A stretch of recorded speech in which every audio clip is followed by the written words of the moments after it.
A recount continued today in Afghanistan's disputed presidential election. Preliminary results after the voting took place nearly 7 weeks ago showed incumbent Hamid Karzai was the winner. But then came allegations of massive fraud. In my interview today with Secretary of State Hillary Clinton, I asked her about America's relationship with Karzai. How can the U.S. stand behind a president who is so mistrusted by so many of the people in the country? Isn't that a bad partnership?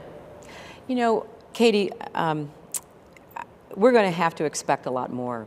And I have known and worked with President Karzai since 2003, I guess. Are you terribly disappointed in him? Well, I believe that some of what we're seeing is endemic. You know, we deal with a lot of countries where the governments either don't have the capacity or are plagued by corruption, cannot deliver for their people.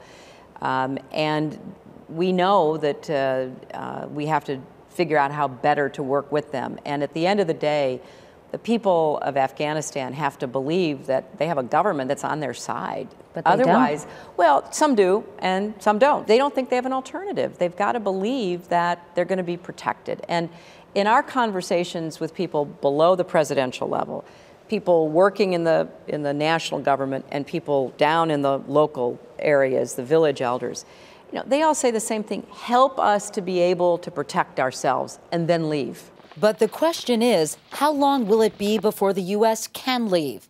I consider it development. The administration is offering no timetable as the conflict enters its 9th year.